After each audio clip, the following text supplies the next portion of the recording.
Film शुरू होती है और हम एक छोटे से घर में दो भाइयों को देखते हैं, जिनमें से एक का नाम पेड्रो था। अचानक उन्हें पास के जंगल से गोलियों की आवाज आई, इसलिए वो फैसला करते हैं कि हम जाकर चेक करेंगे कि आखिर क्या माजरा है।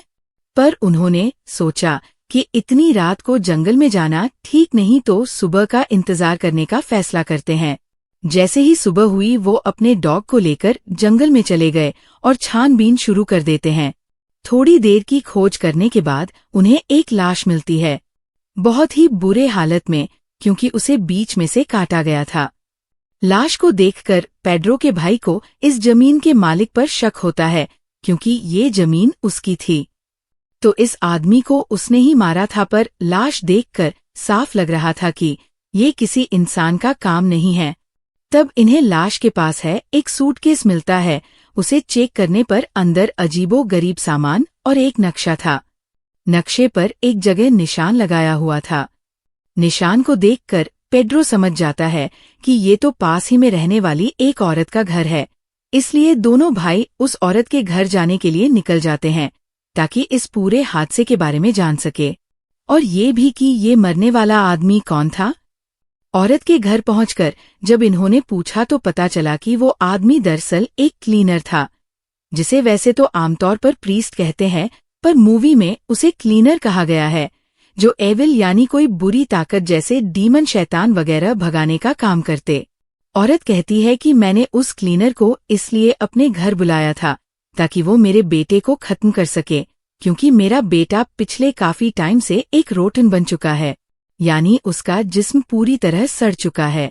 दरअसल उसे एक एविल स्पिरिट, किसी बुरी ताकत जैसे कि डीमन वगैरह ने पोजेस कर लिया था, यानी अपने कंट्रोल में कर लिया था, जिस वजह से उसका जिस्म काफी मोटा हो गया था।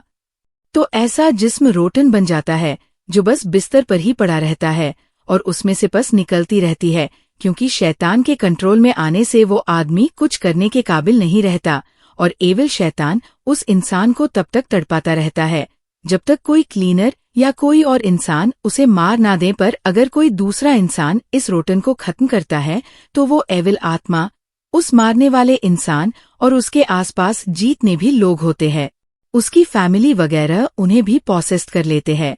तब गुस्से में पेड्रो उस औरत के यानी रोटन की माँ से पूछता है कि तुमने इसके बारे में अभी तक किसी को क्यों नहीं बताया। जवाब में औरत कहती है कि मैंने 1 साल पहले इसकी खबर चर्च में कर दी थी, और बस तभी से हम मदद का आज तक इंतजार कर रहे हैं, पर किसी ने हमारे लिए कुछ नहीं किया। लेकिन फिर भी पेड्रो औरत और उसकी दूसरी बेटी पर गुस्सा करता है, पर क्योंकि वो खुद भी तो कुछ कर नहीं सकते थे, इसलिए दोनों भाई पुलिस को इसके बारे में बताने के लिए पुलिस स्टेशन आ जाते, पर उल्टा पुलिस उनसे ही सवाल जवाब शुरू कर देती है। बातों ही बातों में पेड्रो की एक ऑफिसर से बहस हो जाती है। तब उसका भाई पेड्रो को रोकता है।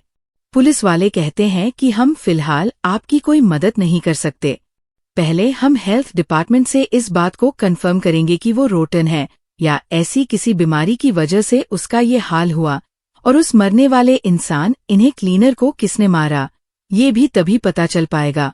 उससे पहले हम कुछ नहीं कर सकते।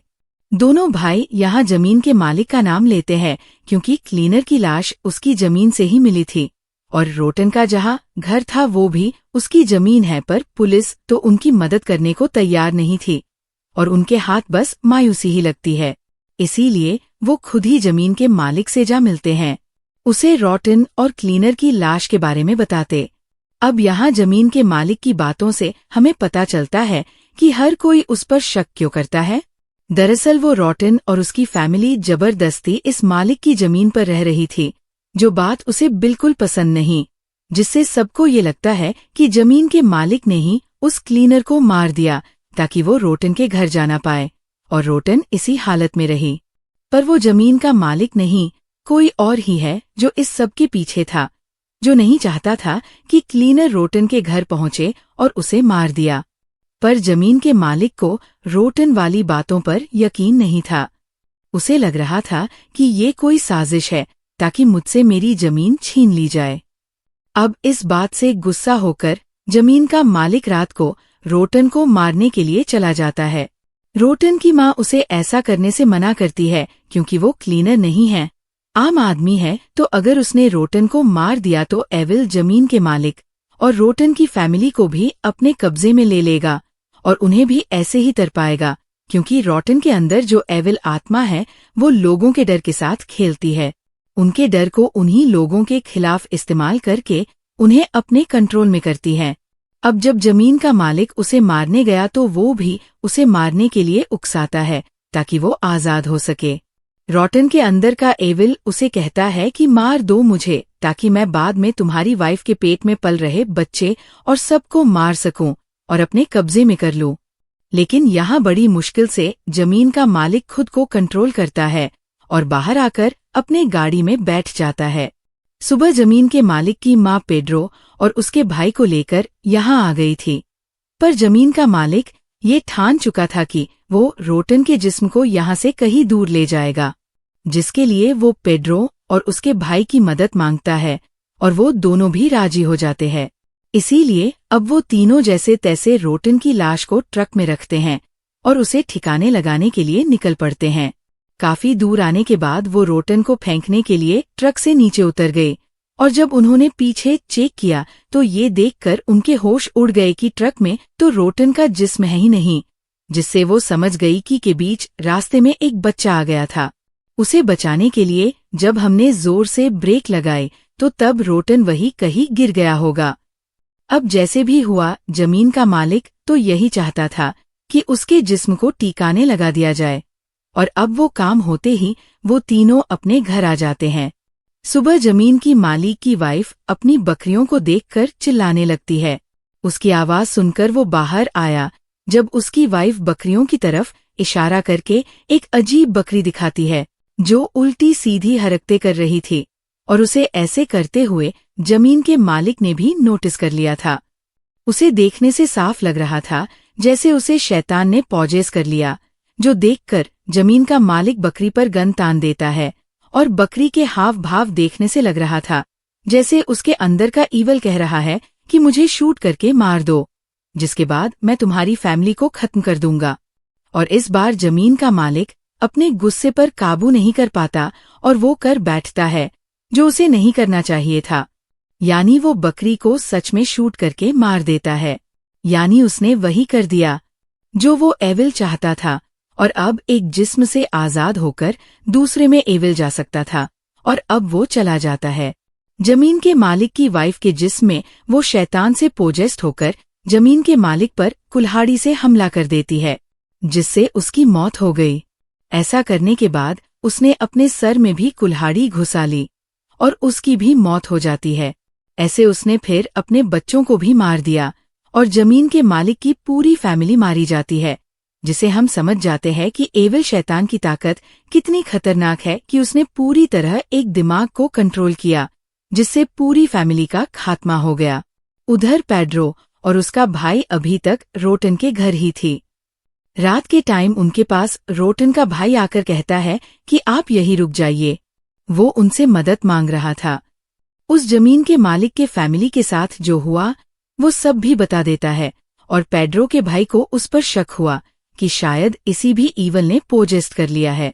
पर पेड्रो बच्चे को शांत होकर स्टोर में जाकर सोने का कहता है। जाने से पहले बच्चा उनसे कहता है कि बिजली की चीजों से दूर रहिएगा, ये आपके लिए अच्छा होगा।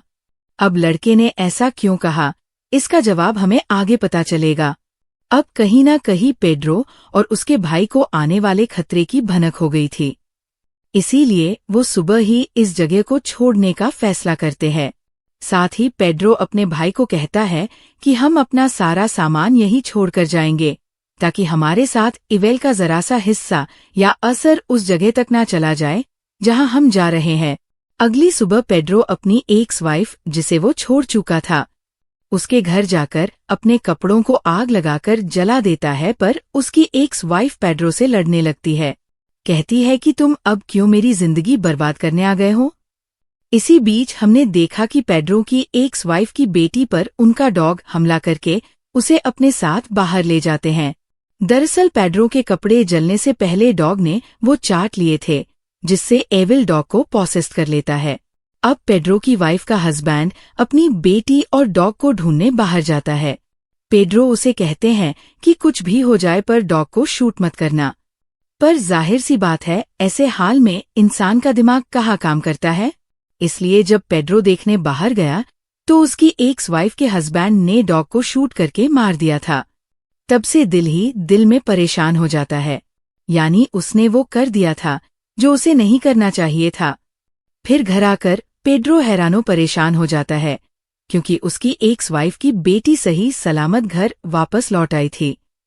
बच्ची की माँ उसे जिंदा और सही सलामत देकर काफी खुश हो जाती है। पर यहाँ बच्ची बड़ी अजीब बात कहती है कि अभी पापा गाड़ी से आकर आपको मार देंगे। ये सुनकर पेड्रो काफी घबरा गया। वो गैराज से गाड़ी लेकर अपने दोनों बेटों को गाड़ी में बिठाता है और यहाँ से निकलने वाला होता है। पर तभी उसने देखा कि मेरी एक्स वाइफ का हस्बैंड गाड़ी लेकर आया और उसने उसकी वाइफ को टक्कर मार दी, जिसे ऐसा लग रहा था कि वो मारी गई। पर ये चीज देखकर बच्ची घबराई नहीं बल्कि हंसने लगती है, क्योंकि बच्ची को भी एविल ने पोजेस्ट कर लिया था, फिर उसके डैड को किया और उसने अपनी वाइफ को भी मार दिया था। जो देखकर पेड्रो अपने बेटों को लेकर फौरन निकल गया और अपनी मॉम के घर आ जाता है, जहां उसका भाई भी पहले से ही आ चुका था। और अब पेड्रो अपनी माँ और भाई को भी गाड़ी में बिठाता है और टाउन से निकलने के लिए वो लोग निकल पड़ते हैं। रास्ते में पेड्रो का बेटा अपनी दादी को कहता है कि हमें पोसेशन और पोजेस्ट होने के बारे में तो बताएं। तब दादी कहती है कि इस पोसेशन और पोजेस्ट हुए जिस्म से बचने के 7 असूल है। पहला ये कि आपको बिजली की चीजों से दूर रहना है, यानी वही बात जो रोटन के भाई ने भी कही थी, तो इसकी वजह ये थी। दूसरा असूल है जानवरों से दूर रहना। तीसरा कि पोसेस्ड हुए इंसान की ऐसी किसी भी चीज को इस्तेमाल ना करें जो उसे सबसे ज्यादा प्यारी हो। चौथा कि उन्हें दुख ना दो, तकलीफ ना पहुंच जाओ। पांचवा के ईवल या शैतान को कभी भी उनके नाम से ना पुकारो। छठा कि कभी भी पोजेस्ट इंसान को गन से मत मारो। सातवां और आखिरी कि आपको कभी भी किसी चीज से नहीं डरना, हर चीज में बहादुरी का मुजाहिरा करना है, यहाँ तक कि आपको मौत से भी नहीं डरना। तभी पेड्रो का दूसरा बेटा, जिसे एक ऐसी बीमारी थी कि वो किसी भी बात का जवाब नहीं दे सकता था, वो अचानक बोल पड़ा और एविल का नाम लेने लगता है, जिससे वो लोग काफी घबरा जाते हैं। तभी पेड्रो के फोन पर उसकी एक्स वाइफ की कॉल आती है, जो उसकी मॉम के हाथ में था। उसकी कॉल देखकर सभी लोग काफी दंग रह जाते हैं, क्योंकि जिस तरह कार ने उसे टक्कर मारी थी, किसी का भी बचना नामुमकिन था। और ये चीज पेड्रो ने भी देख ली थी कि वो मारी गई है, लेकिन वो फिर भी कॉल उठाते हैं, जो उसकी वाइफ पेड्रो को बुरा भला कहती है और ये भी कि मैं अपने दोनों बच्चों को लेने जरूर आऊंगी। ये सुनकर पेड्रो काफी परेशान हो जाते हैं। वो इस सब का जिम्मेदार खुद को समझ रहा था, साथ ही वो इन चीजों से तंग आ चुका था। तब उसका भाई पेड्रो को समझाते हुए शांत करता है। अब ये लोग टाउन से तो निकल आए थे, पर इनके पास कोई जगह नहीं थी जहां ये जा सकते। पेड्रो का भाई उसे बताता है कि यहाँ से कुछ दूरी के फासले पर मिर्था नाम की एक औरत रहती है, जिसे मैं जानता हूँ। हम वहाँ चलते हैं, क्योंकि वो रहने में भी हमारी मदद कर देगी और पैसे भी दे देगी, क्योंकि वो काफी भली औरत है। इसलिए वो लोग मिर्था के घर जा पहुँचे, जो एक क्लीनर भी रह चुकी है और आज भी वो सारे उसूलों पर अमल करती है। वो इन्हें अपने घर में रहने की इजाजत दे देती है। पेड्रो का भाई मिर्था को भी वो सब बता देता है जो अब तक इनके साथ हो चुका था। इसी बीच हम पेड्रो और उसके भाई को भी आपस में बात करते हुए देखते हैं और हमें अंदाजा हो जाता है कि उन दोनों भाइयों में बहुत प्यार है। अब आंधी रात को पेड्रो की वाइफ वहां आई। वो उसके छोटे बेटे को लेकर बालकनी से कूद जाती है। पेड्रो ने भी उसे देख लिया था, उसे रोकने से पहले ही वो कूद चुकी थी और जब चेक किया गया तो वो गायब हो चुकी थी। इसीलिए पेड्रो को अपने छोटे बेटे की फिक्र होने लगती है। अब मिर्था, जो क्लीनर होने की वजह से एविल को देख सकती थी, वो पेड्रो के बड़े बेटे को देखकर समझ जाती है कि ये भी पॉसेस्ड हो चुका है, तो वो बताती है कि एविल इसके जिस्म में घुस गया है। पर क्योंकि ये ऐसा बच्चा है जो चुप रहता है, ये बोलता नहीं, तो इस वजह से एविल अभी तक इसके दिमाग को कंट्रोल नहीं कर पा रहा। जिस वजह से एविल बस इसके अंदर कैद है। इसके बाद मिर्था अपने सारे क्लीनिंग के सामान को इकट्ठा करती है, यानी हथियार और जरूरी सामान, और कहती है कि हमें रोटन को खत्म करना ही होगा। पर पेड्रो का भाई कहता है, मेरे हिसाब से रोटन खत्म हो गया होगा तभी तो इतनी ज्यादा पोजेशन हो रही है, एक के बाद एक एविल सबको पोजेस्ट करता जा रहा है। पर मिर्था उसे बताती है कि नहीं, ये जानकारी गलत है, ये चीज ऐसे काम नहीं करती। ये सारी पोजेशन असल में एविल के पैदा होने के लिए हो रही है। पेड्रो का भाई उसे बताता है कि हमने रोटन को कहीं और छोड़ दिया था। मिर्था कहती है कि ये तो सबसे गलत किया तुम लोगों ने। तो पेड्रो कहता है, हम कुछ नहीं कर सकते थे क्योंकि ऐसा करने के लिए हमें जमीन के मालिक ने मजबूर किया था। अब पेड्रो का भाई पेड्रो की एक्स वाइफ और बेटे को ढूंढने, जबकि पेड्रो और मिर्था रोटन को ढूंढने के लिए निकल जाते हैं। अब उनका ये सफर काफी मुश्किल होने वाला था क्योंकि एविल की पोजेशन पूरे टाउन में फैल गई, जिसके साथ ही इनको सारे उसूलों को भी मानना है। यहाँ मिर्था बताती है कि हम जिस भी चीज से डरेंगे, एविल उसी चीज को हमारे खिलाफ इस्तेमाल करके उसी चीज से हमारा सामना करवाएगा। इसीलिए तुम्हारी एक्स वाइफ तुम्हारे बेटे को उठाकर ले गई क्योंकि तुम उसी की वजह से डर रहे हो। अब रास्ते में मिर्था पेड्रो को अपनी कहानी बताती है कि मेरे हस्बैंड एक लालची इंसान है। वो चर्च के नाम पर लोगों के साथ फ्रॉड किया करते थे। वो एक्ट्रेस को अपने काम के लिए हायर करके उनसे रोटन और एविल की एक्टिंग करवाया करते थे। पर इसी बीच एक दिन असली पोसेस्ड वहां पर आ गया, जिसके बाद वो सुधर गई और उन्होंने क्लीनिंग शुरू कर दी क्योंकि उनका पोजेशन एविल रोटन पर यकीन बन गया था कि वो होते हैं और उन्हें डर भी लगने लगा था। फिर एक दिन मेरे हस्बैंड क्लीनिंग करने गए पर लौटकर कभी वापस नहीं आए। और हाँ, आप एविल या पोजेस्ड इंसान से दूर भी जा सकते हैं, इतना दूर कि आपको खुद भी पता ना हो कि आप कहाँ आ गए। जैसे कि मैंने किया, हर चीज छोड़ छाड़ कर मैं अकेली रहती हूँ। दूसरी तरफ हम देखते हैं कि ईवल ने पेड्रो के बड़े बेटे को पूरी तरह पोजेस्ट कर लिया है और वो पेड्रो की मॉम से खाना मांग रहा था, जो चीज जाहिर है काफी अजीब थी। अब पेड्रो के भाई को भी पेड्रो की एक्स वाइफ सड़क पर चलती हुई मिल जाती है, जो भी पूरी तरह पोजेस्ट हो चुकी थी और वो अपने छोटे बेटे का सर खा रही थी। ये देखकर पेड्रो का भाई गाड़ी उससे टकरा देता है, जिससे वो कुचली जाती है। पर इसमें उसकी गाड़ी का एक्सीडेंट होने की वजह से वो भी काफी जख्मी हो गया था।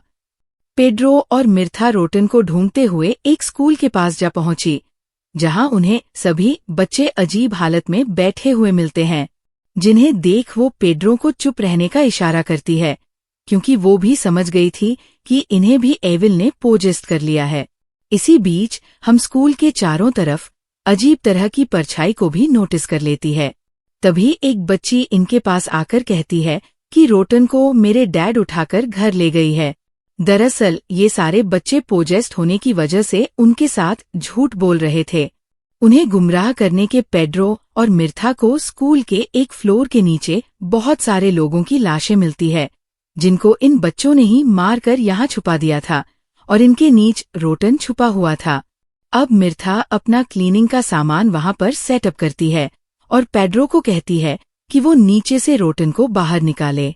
जब पेड्रो उसे निकालने वाला था तो ईवल खुद को बचाने के लिए पेड्रो का दिमाग कंट्रोल करने लगता है और उन बच्चों ने चालाकी से पेड्रो को कमरे में बंद कर दिया था।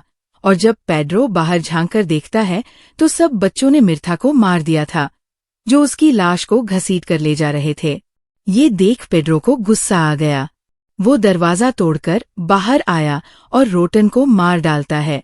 ये करने के बाद उसे लग रहा था कि मैंने हर चीज का खात्मा कर दिया है, पर ये ईवल का खात्मा नहीं बल्कि अभी तो इसकी शुरुआत हुई थी, क्योंकि यही तो ईवल या वो रोटन चाहता था, ताकि ये जिस्म खत्म होने की बाद मैं आजाद हो सकूं।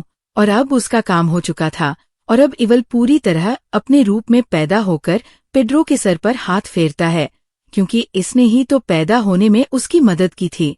और अब ईवल पैदा होकर बाहर की दुनिया में तबाही मचाने के लिए चला जाता है, जहां वो और भी लोगों को पोजेस्ट कर देगा और पेड्रो घर वापस आ जाता है, जहाँ दोनों भाई एक दूसरे के गले से लगकर दुख से रोने लगते हैं, क्योंकि वो समझ गए थे कि हमने हालांकि इतनी कोशिश की, पर हम कुछ भी नहीं कर सकते, या कहीं उन्होंने अपनी हार पूरी तरह कबूल कर ली थी। और अब अगर ये इस जगह को छोड़कर जाए भी तो कोई फायदा नहीं होगा, क्योंकि अब ये पोजीशन पूरे टाउन से फैलता फैलता है, शहर में भी फैल जाएगा, जो तेजी से इन्फेक्शन की तरह फैलने वाला था, जिससे वो लोग चाहकर भी छुटकारा हासिल नहीं कर सकते। तभी उनको याद आया कि हमने रोटन के छोटे भाई को स्टोर में छुपाया था। पेड्रो उससे बात करते हैं, तब वो बताता है कि एक आवाज ने मुझे कहा था कि मैं उस क्लीनर को मारकर खा जाऊं, यानी जिस आदमी की लाश इनको मिली थी उसे इसने यानी रोटन के भाई ने मारा था। आगे वो कहता है, ऐसा मैंने अपनी माँ के साथ भी किया, उन्हें भी मारकर मैं खा गया। पेड्रो अपने बेटे को आइसक्रीम खाने के लिए देकर नहाने चला जाता है। वो ये देखकर काफी हैरान रह गया कि वो निशान उसके माथे से जा ही नहीं रहा था जो उसे एविल ने दिया था, यानी वो निशान पक्का पक्का बन गया था। पेड्रो के बेटे को खांसी होने लगी और उसके मुंह से पानी और खून निकलने लगता है, जिसे पेड्रो साफ करने लगा, पर तभी उसने देखा कि उसके मुंह से मेरी माँ के बाल और लोकेट निकल रहा है, जो देखकर वो डर गया, क्योंकि समझ गया था कि पॉसेशन की हालत में मेरे बेटे ने अपने ही दादी को मारकर उन्हें खा लिया। ये देख पेड्रो के तो होश ही उड़ जाते हैं। खुद को संभालते हुए वो बाहर आया और इस सबसे काफी दुखी हो जाता है। अब मैं आपको बता देती हूँ कि असल में ये एविल करता क्या है। तो वो किसी एक जिस्म को पॉसेस्ड करके उसके अंदर पनाह ले लेता है और टाउन या शहर के लोगों को तब तक मारता रहता है जब तक कोई दूसरा आकर उसके इस पुराने जिस्म को खत्म नहीं कर देता, जिसलिए वो मौजूद होते हैं, जिससे वो किसी और जिस्म को पोसेस्ड करके उसके अंदर आ जाता है और फिर से लोगों को मारने का सिलसिला शुरू कर देता है, जो उसने इसलिए किया ताकि मरे हुए लोगों से वो ताकत ले सके और इतना ताकतवर बन जाए कि वो पैदा होकर सबसे ज्यादा पावरफुल बन जाए। जो चीज हो भी गई, जब सही मायनों में वो पावरफुल हो गया तो पेड्रो के हाथों उसने खुद को मरवा दिया और पैदा हो गया दुनिया को तबाह करने के रास्ते पे चल भी पड़ता है, जहां अब बस उसका ही राज और कब्जा होगा। और इसी भयानक एंडिंग के साथ ये मूवी यही खत्म हो जाती है।